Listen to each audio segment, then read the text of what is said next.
Today's guest is someone who thinks deeply about the conversations we avoid and what those avoided conversations quietly cost us over time. Jermaine E. is the founder of AirLight, but more importantly, he's a storyteller obsessed with how we spend our time, the work we do, and what we leave behind for the people that we love. Jermaine's career has zigzagged across education, startups, venture capital, humanitarian work, and policy. But the common thread is that he's always been there helping people to make better decisions about their money, their careers, and their future. A big part of his work today focuses on clarity, not fear. He challenges the idea that estate planning is about death and reframes it into something far more humane, about dignity, honesty, and reducing confusion for the people who we care about while we're still here. After losing his mother, Jermaine's work took a quieter, more reflective tone, exploring identity, belonging, and the quiet instructions families leave behind, often without realizing it. This is a conversation about designing a life you're not trying to escape, about how money stories get inherited, and about why mindset has to come before money if clarity is the goal. Jermaine E., welcome to the Fi Guys podcast. Let's get into it. Welcome to the Fi Guys podcast, the show where we dive deep into the world of financial independence and personal finance. Whether you're just starting out on your journey or well on your way to financial freedom, we've got the insights and strategies you need to achieve your financial goals. In each episode, we'll provide actionable tips and real-life success stories to inspire and guide you on your path to financial independence. So, grab your notepad and get ready to transform your financial future with the Fi Guys podcast. Let's get started. The Fi Guys is a podcast dedicated to providing general information and insights on a wide range of wealth-related topics. The views and opinions expressed in this podcast are those of the host and guests and do not constitute personalized financial advice. The content provided in this podcast is for educational and informational purposes only. It should not be considered a substitute for professional financial advice. Your financial situation and goals are unique, and the information provided here may not be applicable or suitable for your specific circumstances. We, the host and the guests of the Fi Guys, are not acting as your financial advisor. We are not aware of your individual financial situations, risk tolerance, or investment objectives. Any decisions or actions you take based on the information provided on this podcast are your own and made at your own risk. I may be a financial advisor, but I am not your financial advisor. And now that the lawyers are happy, let's get started. Kind of drop our listeners into it. So what do you have planned for the rest of the week?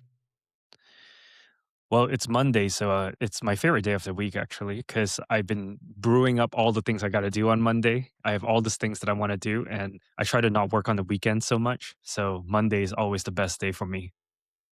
Really? I feel like most people, when they think about Monday, it's like the old Garfield commercial, or the old Garfield things where it's like, I hate this day so much. So that's cool that you have a different interpretation of how Monday works. Yeah, I think that's the thing. I've always been very lucky that I always work on things that I care about. And so the hard thing for me is actually to stop working. Because even Friday nights, I'm like, I've got like more things I want to do, not because I have to do it. Where do you think that comes from? That like love of what you do, or is it because you're putting yourself in that situation to create the life that you want?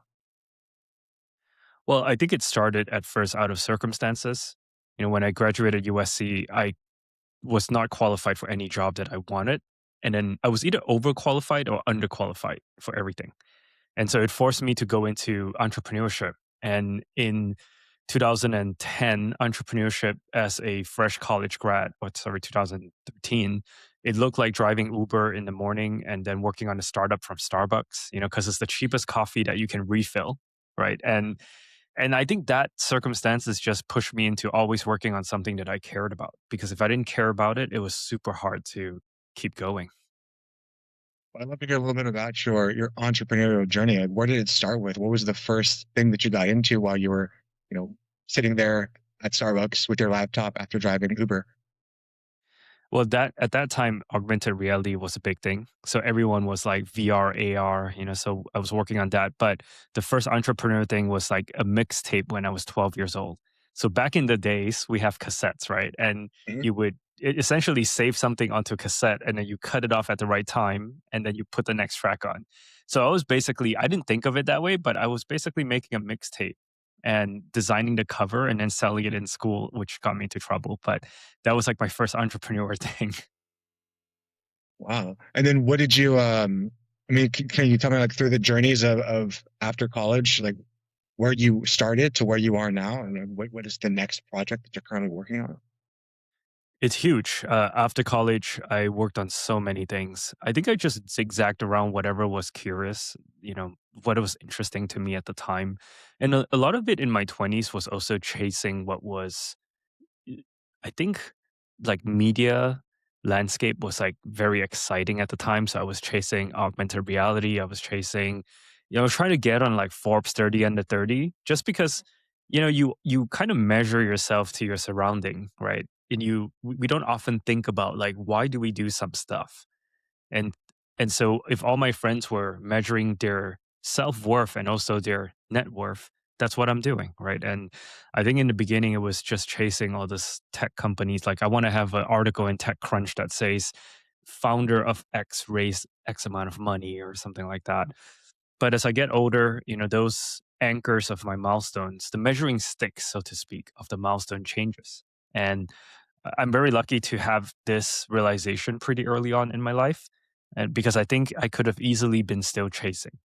And at the end of it, we don't really know what we're chasing, right? We're just optimizing everything with really no true goal of using what we optimize a lot of times. And so the path is like not to be living on default. But to answer your question though, like after university, I started a company to try to sell augmented reality ads. So what we did was we went to small businesses and we say, hey, your business has this footprint, this geography. We can put a Snapchat filter over it.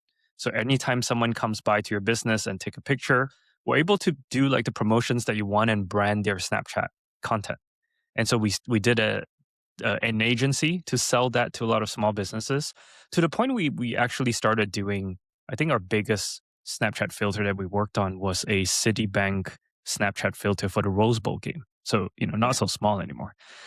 And it was just like a really fun project that kicked off and started making a little bit of money, but never to the point where we're able to quote unquote sell or retire. So it was always like the Uber was paying the bills for living. And then it allowed me to spend the rest of the hours doing whatever I want to do. And then sometime along 2016, I decided I wanted to see what was politics like because 2016 was a pretty interesting time in our country where a lot of norms were challenged. And a lot of people, I think from both sides of the party or all sides of the party, I felt had a lack of empathy. So we weren't able to hear each other. And actually, it was in San Diego. I was at the Grand Hyatt Ballroom attending an event. And I had a friend from Seattle and a friend from Alabama sitting right in front of me. And I love them dearly. I know they're kind humans, both of them, and they can't hear each other, right? They're having conversations over each other and not hearing each other. And at that point, I thought, I can probably spend the rest of my time selling this augmented reality ads, or I can go into politics, do something and understand what actually drives the conversation in this country, how things are being done in the back end, how's media being done in the back end. And then I worked in politics for a little bit for the treasurer of California at the time. And then I went to New York, had an education tech startup. That was pretty fun. That was probably one of the most challenging time moving to New York and starting from scratch, basically having not a lot of connections out there. And then COVID pivoted me a little bit. That business is still going actually. And then somehow I found myself doing estate planning in an application It's uh, due interesting. to due to family stuff. So yeah, that's like a condensed version of my journey.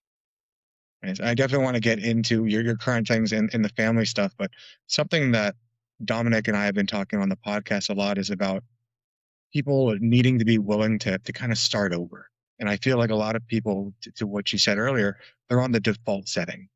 They go through life just kind of not really thinking as to why is it that I do what I do? Why it was kind of we're on autopilot. And we recently had a conversation, Dominic and I, about why is it so hard for people to start over? And we kind of maybe went down the rabbit hole of maybe it's because they think if they start over that what they did before was a failure, that other people are going to judge them for trying something new when they might have had success in other ways. What I'm hearing from your journey is that You're someone who has found comfort in being able to switch or pivot and maybe not take in that identity of what I did gave me nothing, and you kind of take a little bit more and you bring it into that next thing. Where do you think that came from for you, or what's going on in your head when you are making such drastic switches? I mean, there's a few things that come out of it, right? Some people, and I'm going to speak for myself, like most of us, we have a few voices in our head that rings louder, right? Who's judging what we're doing, whether we're successful or not in doing something. And a lot of times the voice that is in our head, it's someone that we care about, right? It's someone that we truly love and truly have the best for us. Like they want the best for us.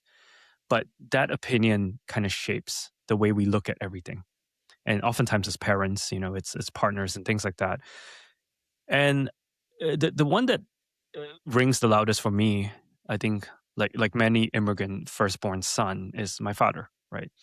But the other beautiful thing is that my father is an entrepreneur who I've watched throughout my life start projects, be successful, and then something can knock him down, be it market conditions or whatever it is, and then he just turn the page and start right all over, right? And I think this resilience and the creativity it takes to start over, I've watched that as a child, and so I think the biggest thing I took away from him is to not judge yourself for what you did yesterday, and just judge yourself for like your next play, right? So to keep going.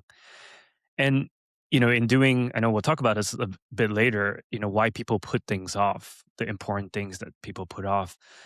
I truly believe that most people they rather face the fear that they know than to face the fear of uncertainty, right? Because even if you're unhappy today, you can keep going because you understand the pain. It's a familiar pain. But the uncertainty of like starting over, it's a greater fear and overwhelm for most people that they just don't take the step. So, how do you think that someone overcomes that inertia?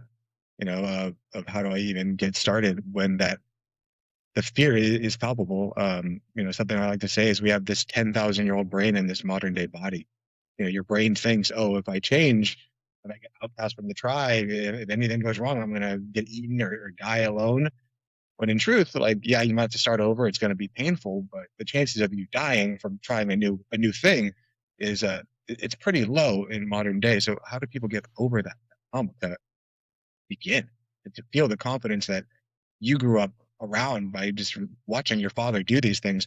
Because I think the average person, they saw their parents go to work 40 hours, 50 hours a week, come home and bitch and complain and then do it over and over and over again. So the thought of trying something new is terrifying.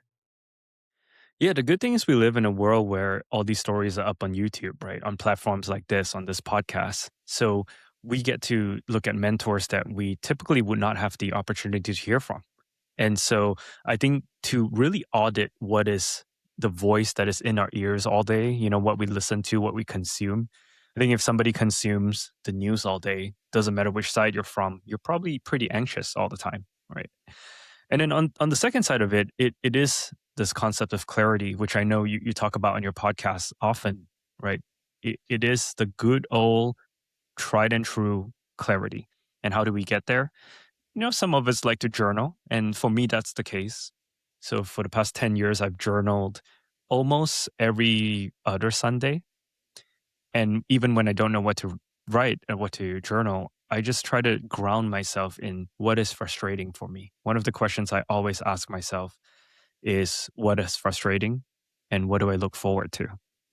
And what we realize oftentimes is if you just write it all down and go a layer deep of our fears and our stress, that it isn't so serious after all, right? And then we give ourselves a chance to have a clear path of getting out of it. Yeah. When we originally spoke, you kind of mentioned that something that you talked about was designing a life that you're not trying to escape from.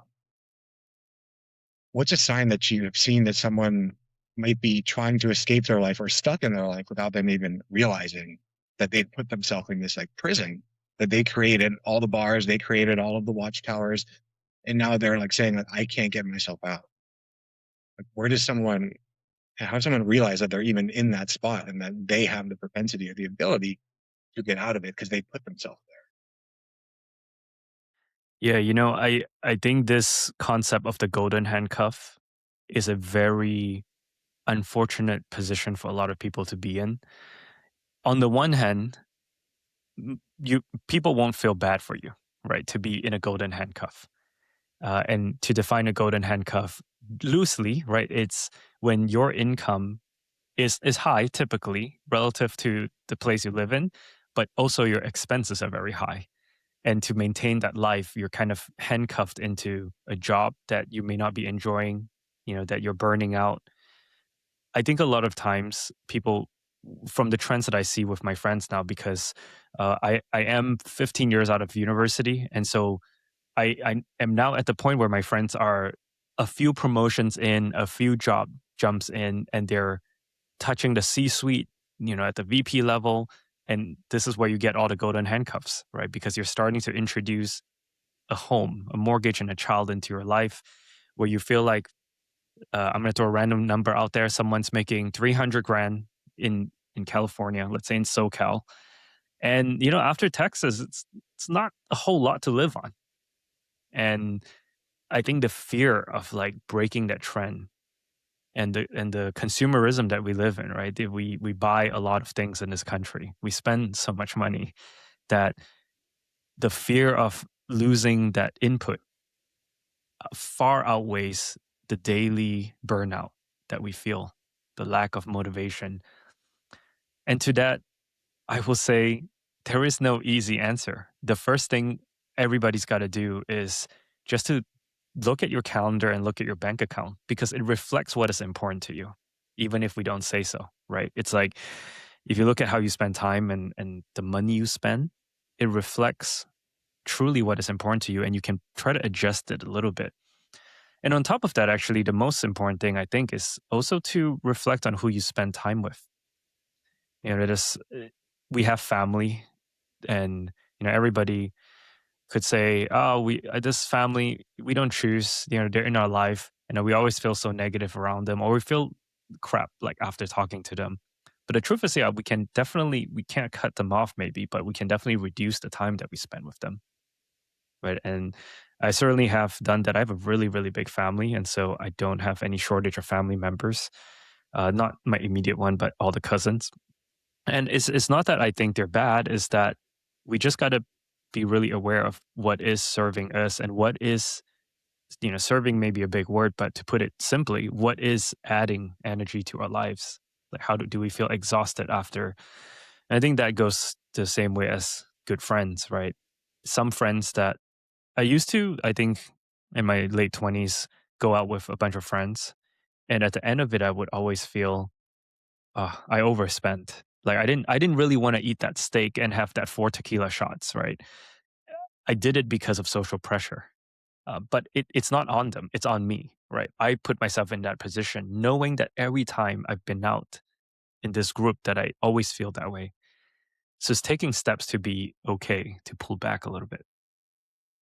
there. I wonder with the thought of that social pressure and kind of connecting that thought to so many people get themselves stuck in these situations or into these lives that they hate because they feel like the money has locked me into this place. And it sounds to me like maybe you come to a place where you realize that money wasn't the thing that was holding you back from escaping the life that you wanted. It was your default assumptions of like, this is what I must do. If I hang out with these people, I have to do this. If I live this life, this is what I have to do. And maybe it's the fear of other people's judgment or the fear of your judgment of yourself that held you back from taking control of your life. But most people will just blame the money. I have to do this because of the money and not because of myself. Like I have zero determination in my life because money is holding me back. That makes any sense?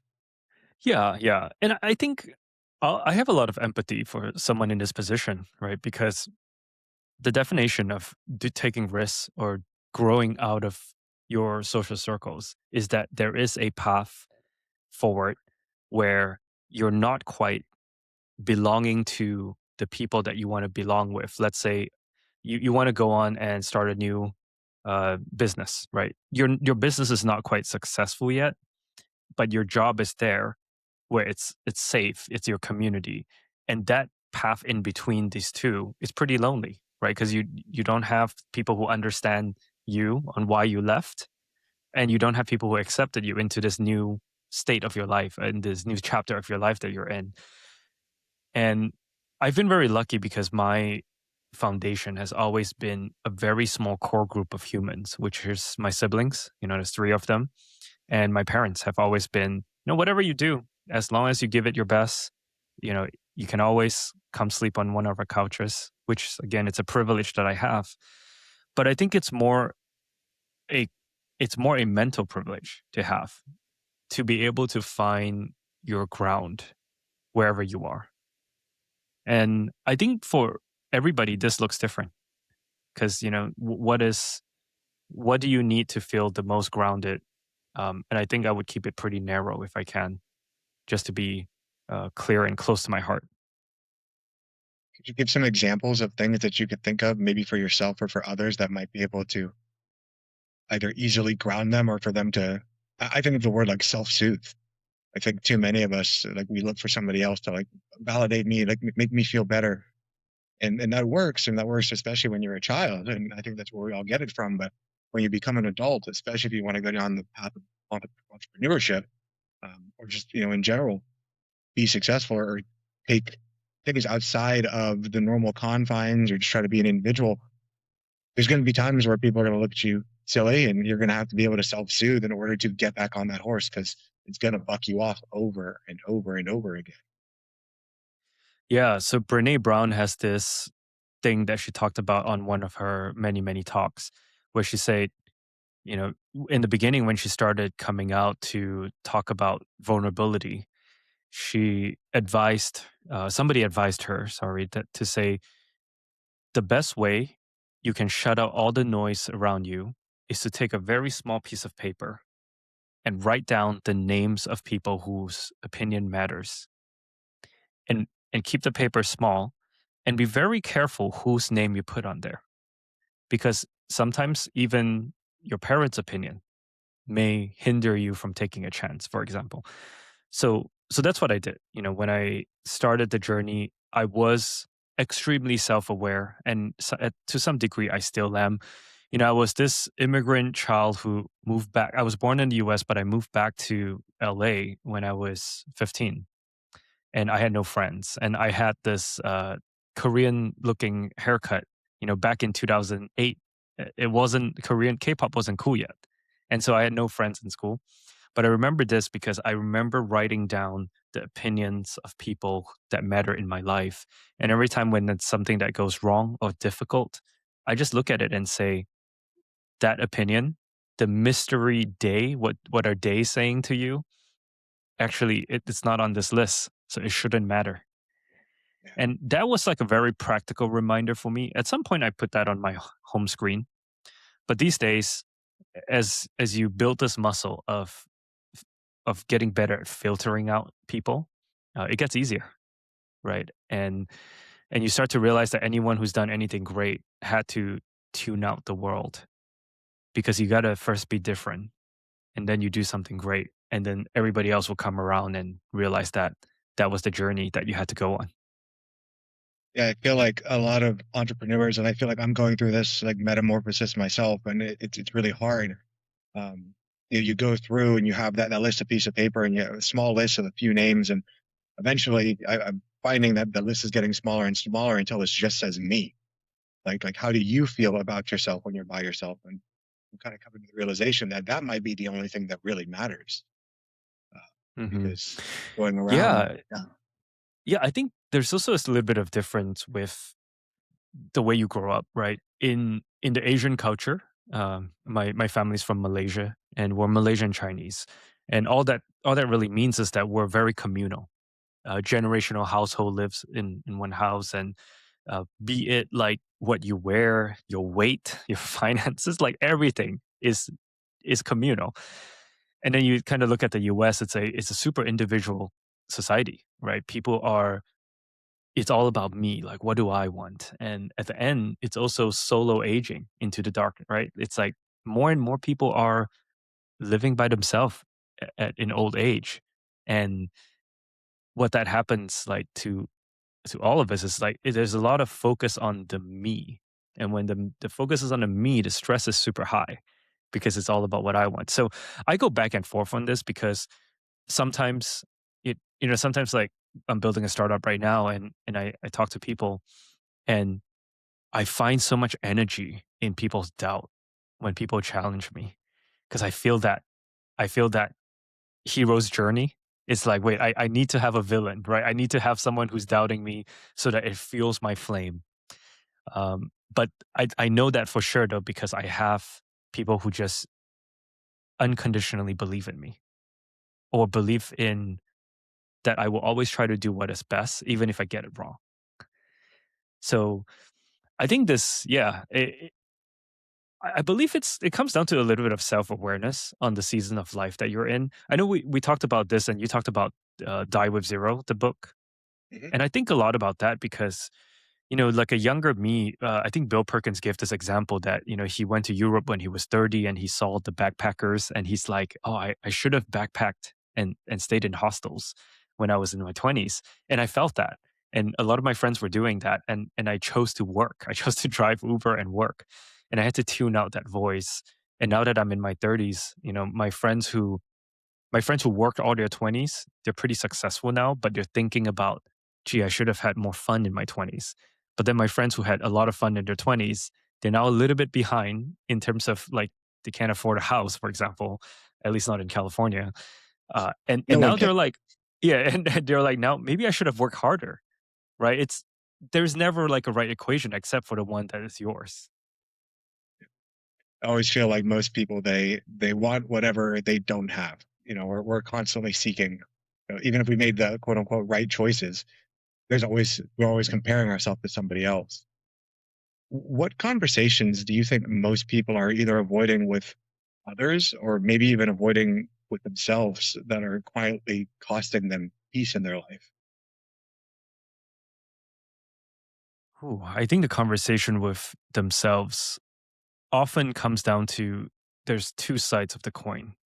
Someone who goes out and do what they want and battles imposter syndrome inside, thinking you're not good enough. Me coming on a podcast thinking everything out there has been said. What do I have to offer, right, to make it more interesting, to bring value to your audience who's so kindly giving their time, their most precious resource to us, listening to us. And then on the other side, yeah, I think I think people don't want to face these questions of what is like why does life like why does life even matter? We're just kind of like we go through our lives saving up, building a 401k. We use money as a measuring stick, you know, instead of a tool to live a better life. And I think that the reason why that doesn't switch over is that the fear that on the other side is emptiness. It is nothing, right? And my mom passed a few months ago, 6 months ago. I had always thought that I want to build AirLight, my startups, and everything that I do for legacy. I always thought that everything that I do, I'll leave behind the world a better place. My mom's death, and this guy right behind me, if you're watching, if you're listening, it's Kobe Bryant. When Kobe passed, I realized, in two news cycles, nobody thinks about you anymore. So maybe we shouldn't take life so seriously. That what we're put on earth to do is to live our best possible life with the people that we love, right? And if we can somehow help people around us and lift them up a little bit, that would be great. But if we just try to do our best, and give to the world a little bit more than we take from it, I really come to the place where I think that's all that life is. Yeah. I think it's I think it's beautiful that out of death, out of the finality of it, that you can take something that's so hard and see the beauty in it. See how the ephemerality of our lives, of this like brief time that we're here, is the thing that makes it beautiful. Because if we had eternity, if we could live forever, then maybe it wouldn't be as nice. Like maybe it wouldn't be as much fun, or the moments wouldn't be as transcendent if you knew they were going to last forever. I'd love to hear a little bit about your mom and the story before we kind of get into AirLight and talking about that. Yeah, yeah. My mom, she's a very simple woman. She came from a small town in Malaysia. That's the country between Thailand and Singapore. And, it's not a well-known place. And she moved to the US in the late 70s. Like many, didn't speak any English, worked in every job she can find. Back in last May, we realized that she came from, Malaysia to go to Oklahoma in the late 70s. And in Oklahoma in the late 70s, there were no other Asian people, to put it bluntly. And she started her journey in ESL classes trying to learn English before she can enroll in a full-time MBA program. So last May, my little brother, my dad, and my mom decided to drive back to Oklahoma to see where she started.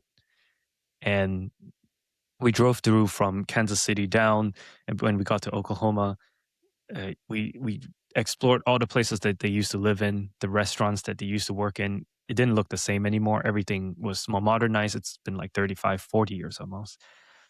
And at some point, my mom said, why don't we just go back to the place that I had my first meal in the United States? And so we did. We drove from Oklahoma City up and 40 minutes to this town called Edmond, Oklahoma. And we pulled into a Burger King because her first meal in the US was a Burger King. And the Burger King was still exactly in the same spot that it was 30 odd years ago, except for it was remodeled. We walked in. I had my camera filming. She was mic'd up. And she said, I'm going to order the same thing I ordered all those years ago. And she did. She got a chicken sandwich, a crispy chicken sandwich.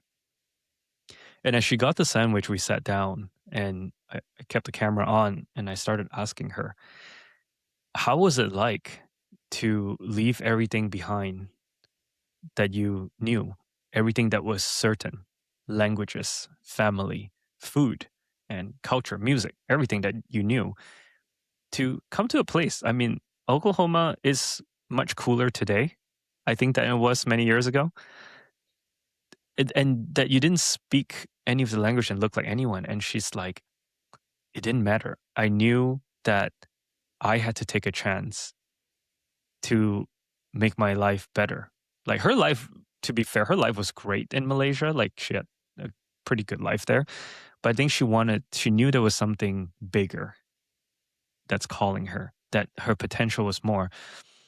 So she sat down, she took the chicken sandwich and she split it in half. And she said, that's what I did.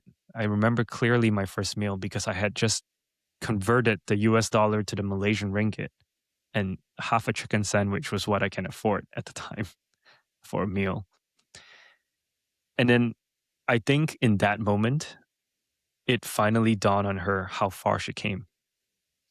She would never say this out loud, but at the time, my parents both started like being janitors and cleaning homes and tidying up stuff. And my mom died a millionaire, right? She died a self-made millionaire after raising 4 kids and going back to work. And I only know this because a facial lady told me that. Because my mom would never say it out loud. She was too humble. She was like, we don't need to boast about this. And I always tell her, like, hey, mom, do you know how many people out there who's raised multiple kids and stayed home and feel the imposter syndrome to go back to work? And do you know how powerful your story could be for everybody who's too scared to take the first step in going back to the workforce? But she's still too shy to do it. So here I am, she's not able to stop me from telling the story now. So yeah, it was in that moment she realized that she lived it, the American dream. And in the purest form of it too. Yeah. And I'm just like super grateful that because I was building my startup, I asked her about these things. And then we went to the places where these things happened. And I hope, if someone's listening to this, to ask their parents a question of who were they before they were your parents. What did they like to do? Like I knew my mom loved dancing. I didn't realize how much she loved dancing, but she stopped dancing because she became a mother of 4 and she had things to do. Thank you so much for joining us for part 1 with Jermaine. Come back this Friday for part 2 of this exciting conversation. We'll see you there. This video podcast is sponsored by Monzon Wealth. The content in this podcast is for informational purposes only and should not be considered financial advice. We do not endorse specific products or services. Past performance does not guarantee future results. The opinions expressed are those of the host and guests, not the podcast sponsor. It is crucial to consult with a qualified financial advisor or professional who can provide advice tailored to your specific needs before making any financial decisions, investments, or taking any other actions. If you are seeking specified help, you can reach out to Chris at monzonwealth.com.